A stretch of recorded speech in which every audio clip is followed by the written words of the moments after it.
Perkara capek itu nggak cuma soal kerjaan, tapi juga soal kencan. Pernah nggak sih lo mendengar istilah dating burnout atau lo merasakan sendiri kalau kayaknya gue tuh capek banget ya kencan mulu tapi gagal terus.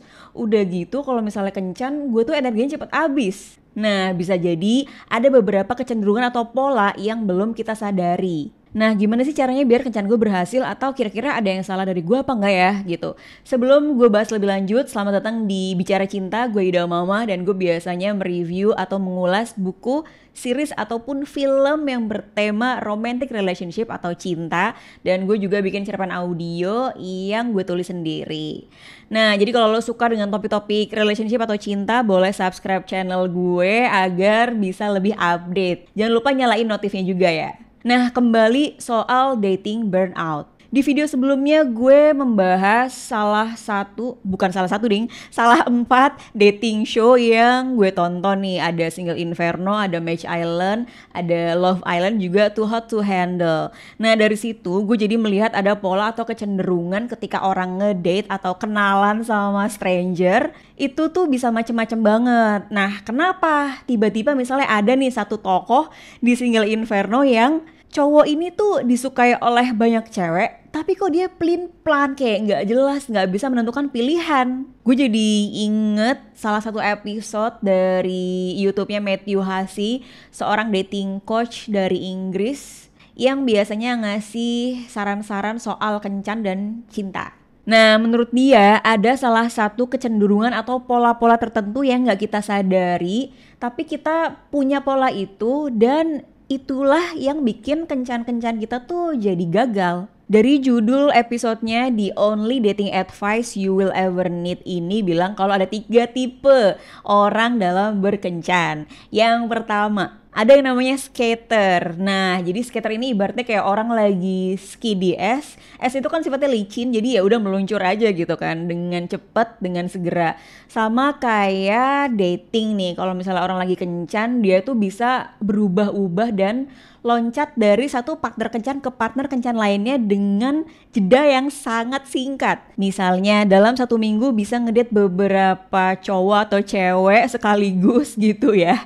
Tapi dia tuh gak punya deep connection atau real connection yang mengarah ke hubungan-hubungan yang serius. Nah, di skater ini adalah orang yang memosisikan ngedate sebagai pekerjaannya dia. Jadi kayak ya udah gue kayak lagi kerja aja nih, ngedate terus gagal, ngedate lagi, cari lagi, begitu seterusnya. Tapi buruknya adalah dia tuh nggak suka berada di status single, jadi dia nggak bisa terlihat vulnerable ataupun terlihat lemah di depan pasangan kencannya, makanya dia nggak mau ada real connection gitu kan. Nah, jebakannya ini adalah ketika dia sudah pulang nih ya ke rumah, tiba-tiba dia merasa kosong padahal dia baru aja berkencan. Nah, setelah itu dia akan nyari calon kencannya lagi, terus kencan lagi, begitu seterusnya sampai dia akhirnya lama-lama burnout sendiri. Nah, gue dulu juga pernah di fase itu sih waktu umur 20-an gitu ya. Gue dalam sebulan tuh bisa ngedate sama 5 atau 8 cowok berbeda, tapi ya gue tidak menginginkan real connection sih, dan gue tidak menginginkan serious relationship for the sake untuk mengisi kekosongan hati gue aja gitu.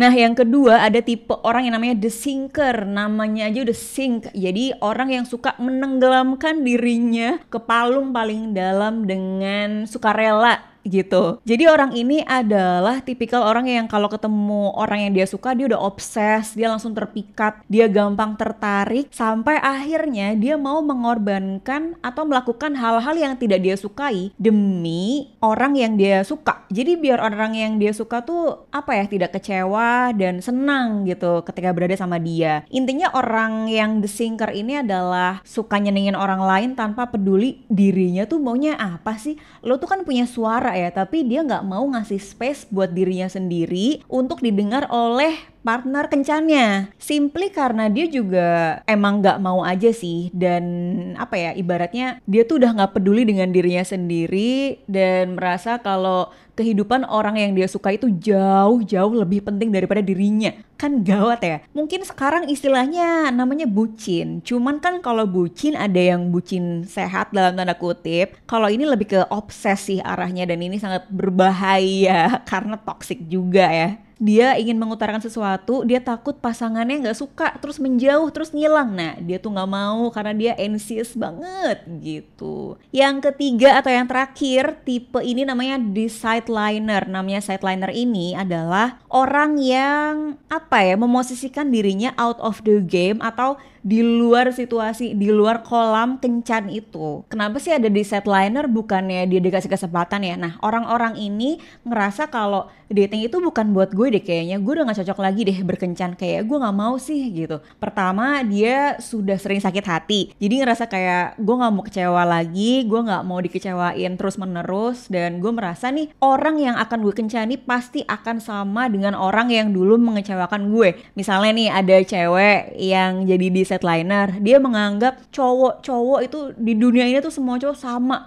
semua cowok tuh brengsek, semua cowok tuh player misalnya. Nah, sama kalau misalnya ada cowok yang menganggap dia di sideliner, berarti dia menganggap cewek ini, aduh cewek tuh semuanya drama deh, gue gak suka deh kalau misalnya pacaran gitu. Gue kayaknya gak mau ngedate sama cewek karena ya simply dia mengecewakan, selalu mengecewakan orang ini gitu. Secara gak langsung dia tuh sudah mengeneralisasi semua orang ke dalam satu tipe yang hanya ada di matanya. Tapi sebenarnya kalau kata Matthew, ini adalah defense atau defense mechanism dia, biar dia tuh gak merasakan penolakan lagi yang bikin dia sakit hati. Yang menarik adalah di poin ini semua orang bisa jadi tipe semuanya. Jadi misalnya gue bisa jadi the skater, the sinker gitu kan, atau tipe-tipe ini tuh jadi sebuah siklus yang berulang. Misalnya tadinya lo the skater, jadi the sinker, terus jadi the sideliner, dan itu menggulung ke awal mula, balik lagi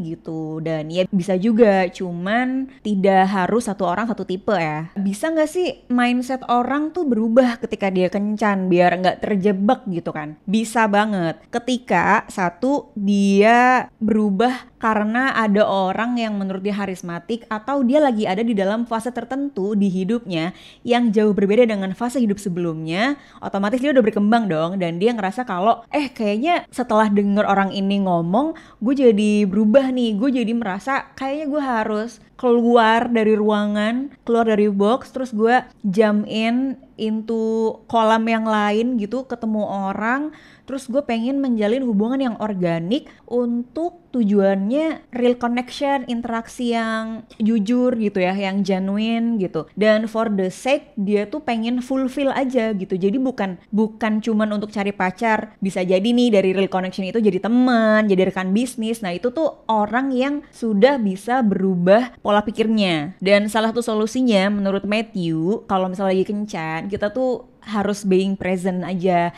di sini kini, menikmati setiap detik yang sedang dijalani gitu. Jadi jangan sampai kita tuh ngerasa ini tuh sebenarnya works gak sih cowok ini, apa gue mesti cari lagi ya? Nah jangan begitu. Pokoknya apapun yang lagi dijalani itu dinikmatin aja prosesnya. Misalnya dari dating itu yang gue suka tuh ketemu orangnya, atau momen makannya, atau momen ngobrolnya gitu ya. Terserah, pokoknya sebisa mungkin kita menikmati momen yang sedang dilakukan saat itu juga. Coba lo komen di bawah ya, di kolom komen, kira-kira lo lagi di fase apa, dan pernah gak sih mengalami fase-fase the skater, the sinker, atau the sideliner. Sebelum gue menutup video gue kali ini, gue mau update kegiatan gue minggu lalu, karena gue habis ikutan salah satu event yang namanya Bacot Buku Bareng. Event ini diadain oleh Jakarta Book Hive, Periplus, dan Baca Bareng, yang diadain di Postblok, yaitu di kedai buku Pacar Merah. Waktu itu gue ngebacotin buku dating dari The School of Life, dan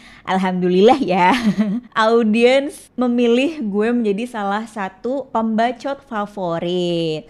Dan mungkin rezeki anak soleh juga ya. Jadi gue dapet voucher nih dari Periplus yang nanti akan gue beli buku, dan bukunya akan gue review di sini. Jadi jangan lupa subscribe dulu biar lo bisa nontonin buku apa sih yang akan gue review nanti. Oke, segitu aja dari gue. Semoga menghibur, syukur-syukur bisa berguna. Dan like video ini, jangan lupa subscribe. Lalu kasih komen rekomendasi film, buku, ataupun series apapun tentang relationship yang sekiranya menarik dan bisa gue bahas di channel ini. Thank you yang udah nonton. Sampai jumpa di episode berikutnya.